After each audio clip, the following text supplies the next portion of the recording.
Ou então naqueles sinais, seja no sinal da José Tessarolo dos Santos, na entrada ali onde tem o posto, onde tem a doceria que vende ali, que tirasse os dois sinais, pusessem passagens por baixo da terra, aonde com certeza a fluidez daquele trânsito ali haveria mais mobilidade em nossa cidade. Seja na descida do bairro Ipu, ali depois, vindo de Muri para o centro, depois da Igreja Universal, que aquela rua, a Leon Rô, que é sentido Alberto Brauli, Praça Marcílio Dias, que se invertesse. Isso porque o carro já entrava ali, não era necessário ir lá próximo da rotatória para poder entrar na antiga Rua dos Arcos, se invertesse essas mãos. E várias outras propostas que com certeza iam ajudar a viabilizar o trânsito,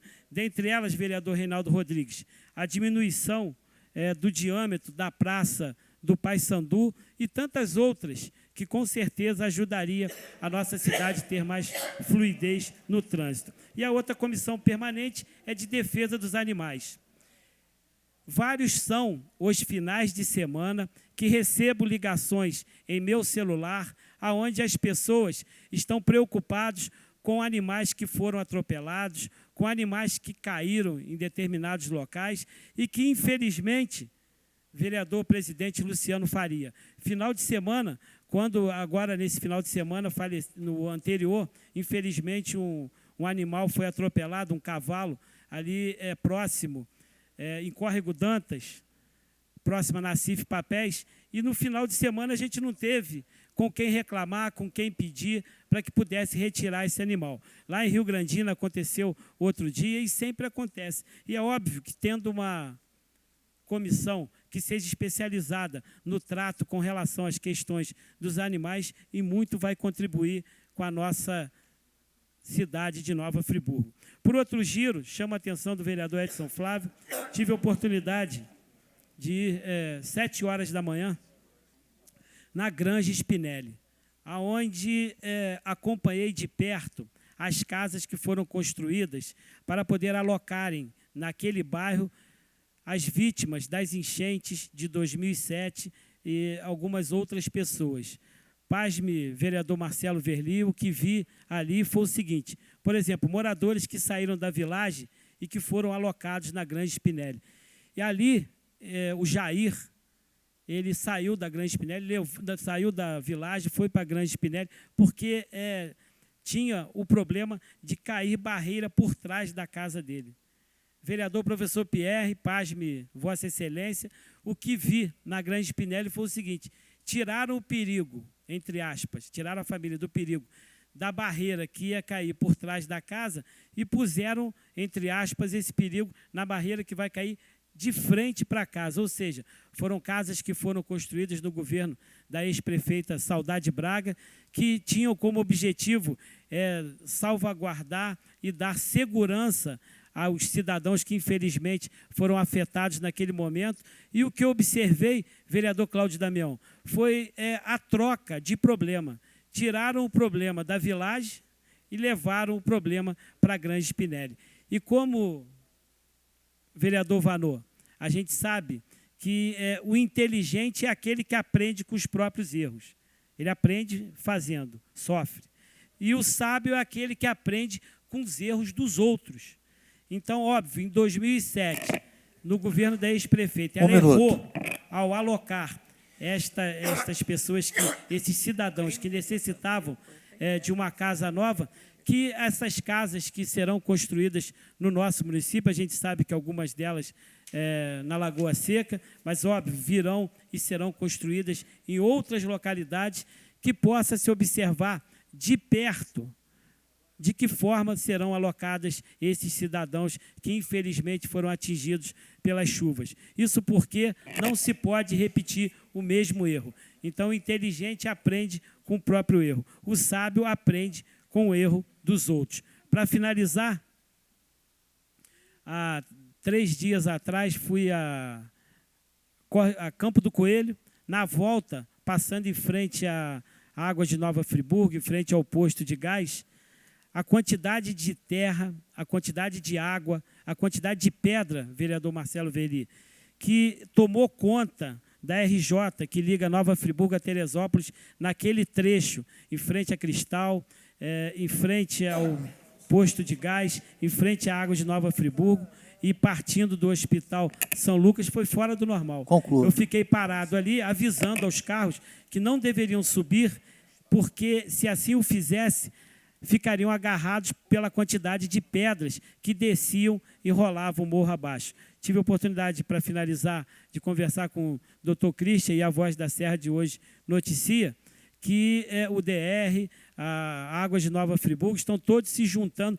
para tentar resolver um problema, mas há um celeuma, porque o governo do Estado quer tirar os moradores de Duas Pedras, e a Águas de Nova Friburgo e outros órgãos querem que faça uma captação de água lateral à pista. Então, enquanto não se decide entre o mar e o rochedo, nessa briga quem sofre é o marisco, é o povo de Nova Friburgo. Muito obrigado. Próximo vereador, vereador professor Pierre, dispõe de até 6 minutos.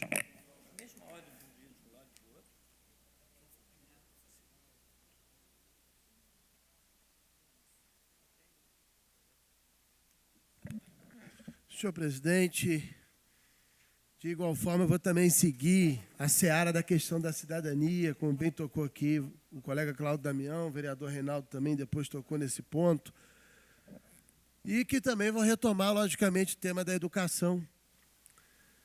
A necessidade que nós temos de fazer uma grande reformulação na sociedade brasileira começa pelo passo da educação. Nós precisamos e muito valorizar o processo educacional, mas, juntamente com ele, formar a nossa população. Eu lançaria até um desafio às empresas de pesquisa, que fossem às ruas, não só de Nova Friburgo, mas do Brasil, e fizessem perguntas às pessoas, se elas sabem distinguir o papel dos poderes. O que faz o Poder Judiciário? Quais são os poderes? O que faz o Poder Judiciário? O que faz o Poder Legislativo? O que faz o Poder Executivo? E o que também faz, né, instituições fundamentais como o Ministério Público? Eu tenho certeza que a maior parte das pessoas não saberiam responder. Não se sabe as atribuições.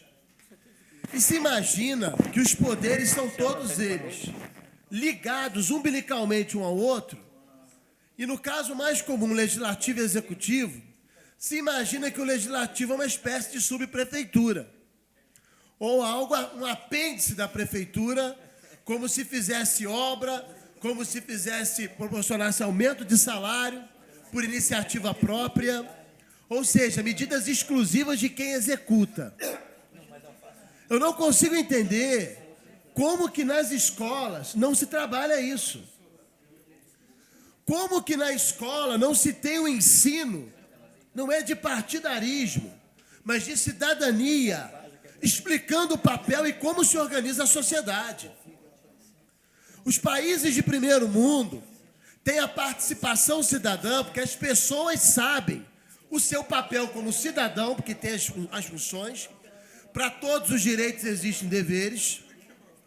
E como o cidadão tem direitos, também tem deveres. E todos somos cidadãos. E nós precisamos seguir exemplos desses países. Como é que uma educação no Brasil, como dizia Darcy Ribeiro, é limitada a turno de escola? Se na China, na Conchinchina, na Suécia, na França, nos Estados Unidos, a criança estuda 8 horas. Tempo integral, educação integral. Há quanto tempo nós vamos demorar para chegar lá e não muda a sociedade? Aí vou tocar no tema do voto nulo. O voto nulo é exatamente pegar a sujeira e colocar para debaixo do tapete.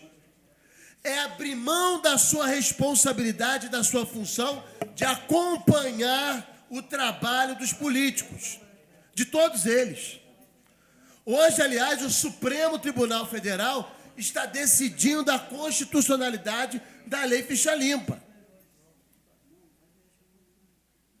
E foi interessante o comentário do Alexandre Garcia com relação à questão em que ele disse o seguinte: nem precisaria da lei de ficha limpa, bastaria o voto. Mas como no Brasil o voto ainda não tem a questão da consciência, muita gente trabalha exatamente em cima da mazela do povo, da miséria do povo, produz essa miséria para poder ganhar voto em cima da miséria. As coisas não mudam. A sociedade, aqui é um clamor à sociedade. Nós temos que nos mobilizar para isso. Os Estados Unidos, por exemplo, que tem uma educação questionável, nós temos escolas, no último ano, os alunos têm 6 meses de congresso e economia e 6 meses de presidente e dos cargos executivos por lá. Para quê? Para sair de lá formado de como funciona o país no básico. E como funciona a nossa sociedade? É muito complexo.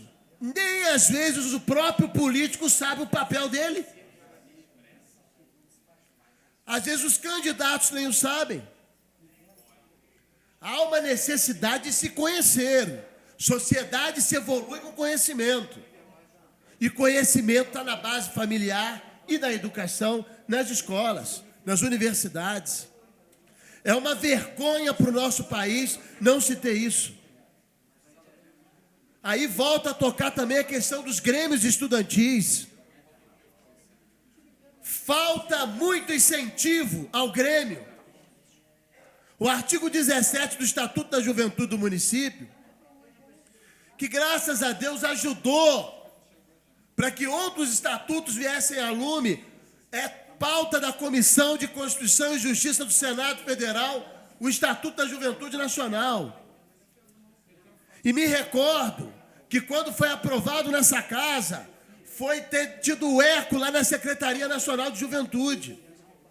Houve eco pelo Brasil da lei aprovada aqui, que não foi determinante, lógico, já havia projeto tramitando, mas que ajudou, que empurrou.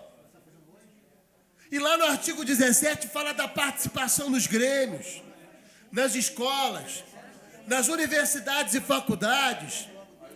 Fala-se da participação nos DCEs, nos diretórios centrais de estudantes, nos DEAs, diretórios acadêmicos, nos CEAs, nos centros acadêmicos. Como está a nossa juventude? Tem hora que é muito mais mocidade do que juventude. Que juventude é mudança.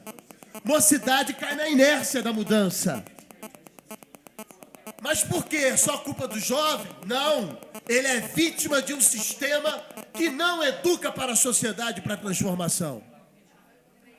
Daí o papel da escola. E tem que começar desde pequenininho. Por isso sempre toquei nas questões pedagógicas. Escola é muito além de prédio, embora seja muito importante. É pedagogia, valorização dos professores, formação dos mesmos, capacitação e estímulo. Esse é o grande papel. Então vamos, como um país, como uma cidade, como um município, como estado. 1 minuto. Trabalhar essa dimensão de mudança. Concede um breve à parte, vereador? Sim, vereador. Vossa Excelência está numa linha perfeita com relação ao papel do cidadão, à educação, e a sociedade se transforma por aí. Abrir mão da sua responsabilidade de decidir, escolher, é dizer que alguém escolha por mim, mas também não pode reclamar. E o caminho é consciência crítica, educação, participação. A sociedade não se constrói sozinha. É a formação de todos os elementos juntos na construção de algo que é de todo mundo. Eu só queria lembrar, Vossa Excelência falou de uma discussão importante hoje sobre a aprovação da ficha limpa, que é uma mobilização nacional. É uma questão de transformação que vem pela sociedade. E está lá para ser julgado e decidido, e provavelmente deve ser aprovado. Só lembrar que Friburgo saiu na frente. Nós apresentamos aqui nessa casa a ficha limpa para secretário municipal. Foi aprovada, a Câmara aprovou. apresentei a iniciativa Bem lembrado, e nós saímos na frente num projeto que deve ser copiado pelo resto do país. Porque um é cargo eletivo, o outro é cargo indicado Conclua, por pelo favor. prefeito. Obrigado, vereador, pela parte. Então fica aqui essa reflexão para que nós não abramos brecha para que a corrupção, não só que rouba o dinheiro público, mas que rouba a capacidade de o povo pensar e criticar e formar a sociedade. Eu acho que esse é o grande dano, não é só o dano ao erário, é o dano também ao conhecimento e à autonomia do povo. Conclua. Um povo autônomo constrói-se com bases sólidas na educação. Eis a mudança e eis a bandeira educacionista que defendemos, na mesma consonância do senador Cristóvão Buarque, eleito o melhor senador do Brasil na última legislatura e também vencendo o melhor do Brasil. Obrigado. Boa noite, vereador. Próximo vereador, vereador Vanozinho, também dispõe de até 6 minutos.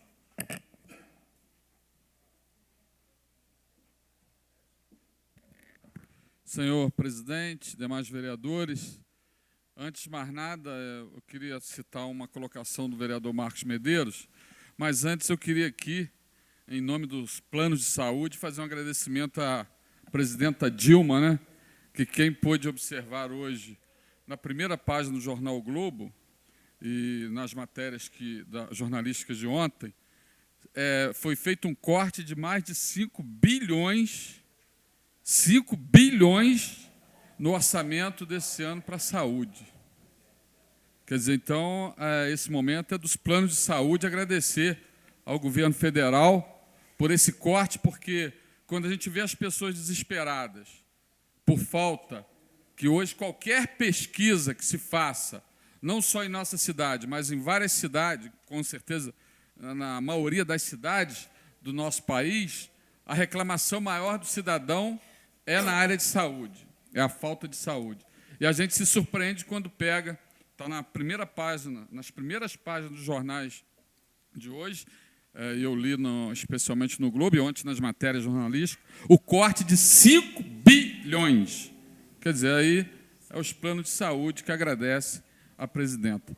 Eu queria, o vereador Marcos Medeiros citou com relação ao trânsito, uma das citações Só uma parte. do vereador Marcos Medeiros foi... Pois não. Uma parte é breve sobre o tema. Vai acabar ligando com o que eu acabei de colocar. Sabe por que se deu esse corte? Porque foi um valor X para o Congresso. O Congresso chegou lá e inflou o orçamento. Quer dizer, ele ficou maior do que o governo tinha passado. O que acontece? Volta para o governo, não tem condição. A maioria em emendas parlamentares fez o corte. É lógico, não justificando a ação do governo, mas entendendo como é que o papel do Legislativo Federal também colabora para esse número falseado aparecer e imaginar que esse corte é muito maior do que aquilo que de fato está acontecendo. Precisamos de muito investimento em saúde e educação. Só de corrupção, o Brasil desvia por ano, há desvios em torno de 80 bilhões de reais por ano de corrupção. Então, a gente precisa exatamente cortar essa corrupção para que sobre dinheiro para a saúde, para a educação, como bem Vossa Excelência destacou e salientou. Obrigado. Com certeza. Vereador Marcos Medeiros. Vereador, vou passar 2 minutos do meu tempo. Vereador Vanozinho. Eu ia dar a parte... Não, com relação a esse tema, só uma frase só. Eu tenho um carinho pela Dilma, mas, por outro lado, ela sancionou uma lei que agora é legal se cobrar pedágios dentro da cidade, em ruas que são ligadas ao município. Eu queria, com relação à fala do vereador Marcos Medeiros, especificamente a nossa cidade, no sentido que ele colocou do trânsito em nossa cidade. Veja bem, hoje eu vim de Campo do Coelho, cheguei em Duas Pedras, e de Campo do Coelho a Duas Pedras levei 10 minutos. De Duas Pedras até aqui a Câmara, eu levei 40 minutos para chegar. E quando eu passei pela superintendência da Utran, eu me lembro muito bem que eu tentando ter conhecimentos, embora eu não seja formado no assunto de trânsito, mas pela experiência que eu tive do Detran, e tentar pegar algumas soluções de outras cidades para trazer alguma coisa de proveitoso para Friburgo, uma vez eu entrei em contato com o diretor da Sete Rio. E a gente, indo na Sete Rio, eu observei várias coisas que fazem com que o trânsito, embora o Rio de Janeiro seja um trânsito caótico, mas que faz com que o trânsito flui melhor, principalmente com relação à tecnologia, à informatização, à câmera, sistema de monitoramento. O que eu observei em específico lá na Sete Rio?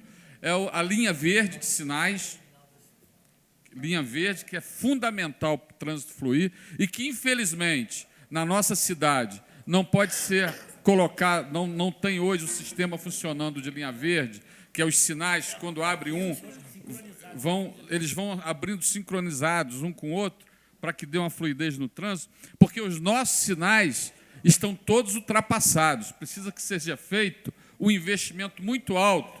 Veja bem, quando você mexe no sinal da Rua 7, numa caixa daquele sinal, aquela mesma caixa mexe no sinal lá do Clube de Xadrez. Então, você não tem, para você regular o sinal da Rua 7, você precisa botar uma pessoa com um celular lá no Suspiro, perto do Clube de Xadrez, para poder você sincronizar esses sinais. Então, isso é uma das coisas que eu vi e que eu deixei projetos na Utran para que isso fosse mudado, para que cada caixa de sinal seja independente e que se implantasse um sistema de monitoramento, como é na Sete Rio, onde eu deixei na Utran, e vou trazer para os vereadores terem conhecimento ao longo das sessões, um projeto onde esse sistema não tem muito custo para a prefeitura, é um sistema via antenas de celulares, onde você muda o sinal de acordo com a necessidade do trânsito. Porque, às vezes, no dia e no horário, cada horário tem um trânsito diferente do outro, de um dia e de horário. Se chover, e é bom que as pessoas saibam disso, muita gente já não se ateve a isso, nós fizemos pesquisas que estão na Utran, onde, quando uma sexta-feira normal, sem chuva, é uma coisa. Uma sexta-feira com chuva, o trânsito aumenta de 40% a mais de 50%. Aí complica. Pode ver que toda chuva o trânsito fica mais complicado, porque uma pessoa que ia buscar o filho no colégio a pé, ela já vai de carro. Uma criança que ia de ônibus para casa, já vai o pai buscar de carro.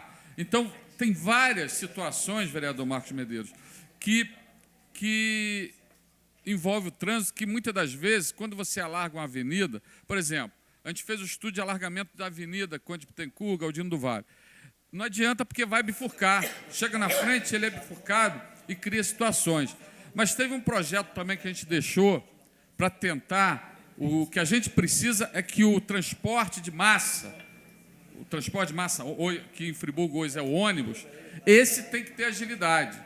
E seria fazer uma faixa exclusiva de ônibus, especialmente do Paissandu a Conselheiro Paulino. A faixa exclusiva à direita, só para ônibus e caminhões, e eles não puderem cruzar a pista, para deixar a pista ao vivo. Aí sim, vem o que Vossa Excelência citou, do alargamento da pista, para que crie 2 pistas de veículos leves e fique a mão da direita para veículos pesados e coisas pequenas. Eu já vou dar a parte a Vossa Excelência. E coisas pequenas que podem ser feitas e que não são feitas, que não deu tempo até da gente fazer, com relação ônibus, as baias de ônibus. O ônibus para no meio da avenida e trava o trânsito. Então, são coisas pequenas que pode fazer que se amenize o trânsito. Todos aqui devem se lembrar de quando aquele ponto em frente ao Hospital Raul Sertã, ele não tinha a baia de saída dos ônibus. Então, quem vinha da localidade da Chácara do Paraíso, Amparo, e quem vinha de Conselheiro, chegava ali e criava uma bifurcação, porque tinha um ônibus parado na pista, principalmente num ponto de muito movimento, que era o ponto do Hospital Municipal Raul Sertã. Quando fizeram aquela baia, amenizou o problema. Aí chega na frente, a gente tem aquele ponto perto da Clínica de Olhos, que não tem uma baia para o ônibus sair. Ali atravanca tudo, até porque o ônibus, quando sai do ponto, ele tem que atravessar a avenida para entrar na ponte 7 de setembro. Então, eu estou citando isso porque a gente fez vários estudos nesse sentido inclusive no horário de pico, saber, se os senhores não sabem, de 17 horas a aproximadamente 20 horas da noite, o número de caminhões descendo a avenida nesse horário é muito maior do que de dia. Para vocês terem uma ideia dos últimos 3 meses que eu tive na Utran, nós fizemos esse levantamento. Em média, dá 170 caminhões acima de 2 eixos no horário de 17 às 20 horas, descendo em sentido a Conselheiro Paulino. Então, aí a gente estava fazendo esse estudo para que o prefeito municipal baixasse um decreto para que esses caminhões só passassem depois das 20 horas. A gente ia amenizar a situação do trânsito, com certeza, com esse decreto. Mas com reuniões, fizemos reuniões com empresas, você salientar a importância disso para os próprios empresários de nossa cidade, da situação que esses caminhões estavam criando em nossa cidade, principalmente os tremiões. Se você observar um tremião, que é esse chamado caminhão grande de cimento, 2 caminhões desses, ele não pode andar em comboio. Nós tentamos evitar que ele andasse em comboio, porque 2 caminhões desses, ele causa um congestionamento quando ele entra na cidade, em toda a cidade, porque até que ele arranca de um sinal, e quando eles param em paralelo um com o outro, aí piora mais a situação. Quer dizer, tem medidas pequenas, como as baias de caminhão, a modernização do nosso sistema de sinais, radares. Friburgo é a única cidade serrana, uma das únicas cidades do estado do Rio de Janeiro, talvez a única de médio porte, que não tem um sistema de radar municipal.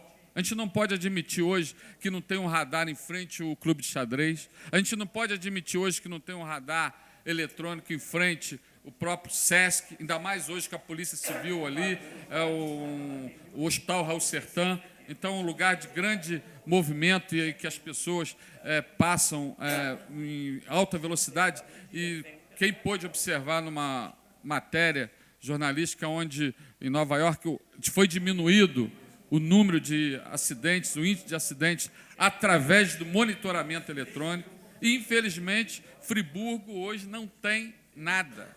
Então, você, tendo essas situações de monitoramento eletrônico, de uma sinalização eficiente, já é difícil o trânsito, imagine uma situação igual a nossa cidade, que não tem sequer uma sinalização decente para que você possa fazer a sincronização e a mudança na medida em que o trânsito pede.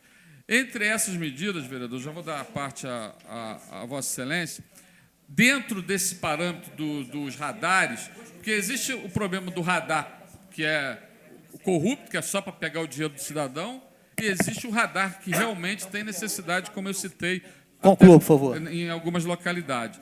Mas hoje você tem como colocar um sistema desse, com a mudança dos sinais, com sincronização melhor dos sinais. Vereador, vou passar mais 1 minuto do meu tempo para você concluir. Obrigado, vereador. E algumas medidas, painéis de informação, 3, 4 painéis da informação, sem custo nenhum para a municipalidade e com uma coisa feita decentemente, honesta e que, com certeza, ao longo do tempo, a própria população vai aprovar, porque as cidades que têm o monitoramento, é provado que nos hospitais o número de atendimento, o número da ortopedia desce, com certeza isso conclua, é por favor. Só, se permite, breve, presidente, porque o seu uma tempo parte já... breve, vereador Marcos Medeiros.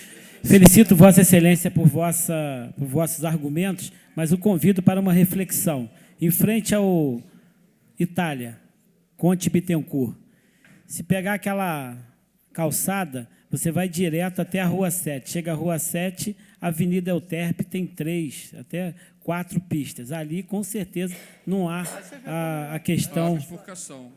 Conclua, ali, sem dúvida, não. Hoje já tem devido ao número de veículos. E outro, em 2000, quando fui candidato a prefeito, me lembro que participei de uma entrevista na Serra Mar na época, onde eu falei sobre essa questão do monitoramento através de câmeras, para poder você ter sinais inteligentes monitorados por operadores através de câmera. Eu me lembro que nos jornais e até na TV local criticaram que isso era folclore. E hoje a gente vê que, conforme foi dito por Vossa Excelência, que no mundo mais contemporâneo, no mundo mais avançado, existe esse tipo de atitude. E, por derradeiro, com relação ao transporte de ônibus, é óbvio que a gente pede, quer e espera que seja um transporte de massa, mas o cidadão friburguense, com as facilidades que tem com relação a adquirir automóveis, escolheu ser possuidor de um automóvel e, através de um motor, levar o seu ir e vir do cidadão através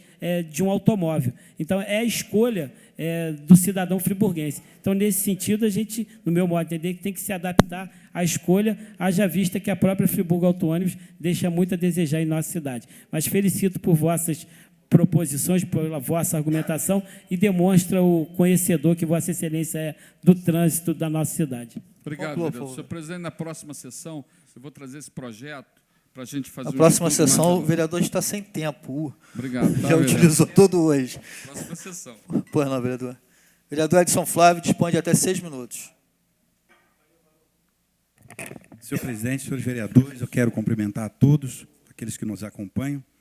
Senhor presidente, só deixar um alerta para a Fundação Municipal de Saúde com relação ao cancelamento constante de cirurgias no Hospital Municipal Raul Sertã. Ontem, mais uma vez, foi cancelada cirurgias que já estavam agendadas, o cidadão preparou-se, entrou em jejum, a sua família se planejou, deslocou, e por infecção de sempre, no centro cirúrgico, o hospital cancelou cirurgias.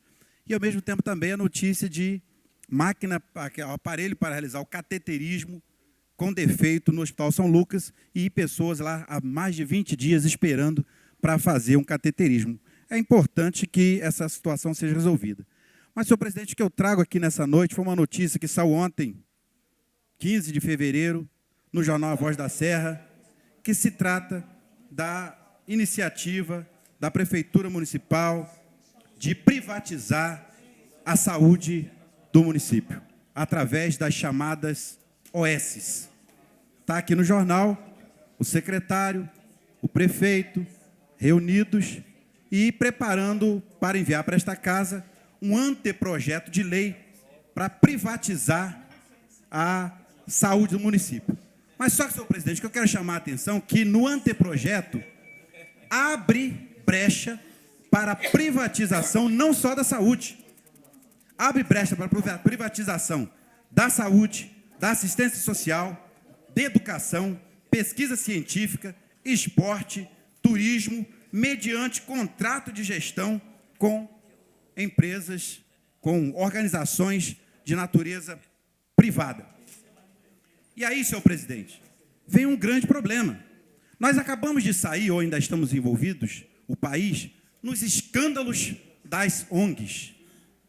Escândalos das ONGs, que derrubou até ministro. O ministro dos Esportes, Orlando Silva, caiu por causa de denúncias de superfaturamento nas ONGs. O ministro do Trabalho, Carlos Lupe, também caiu por denúncia de superfaturamento e escândalos nas ONGs. E agora, há estudiosos, pessoas que entendem muito desse assunto, que entendem que privatizar esses setores seriam começar a jogar pelo ralo o dinheiro público. Por que jogar pelo ralo o dinheiro público?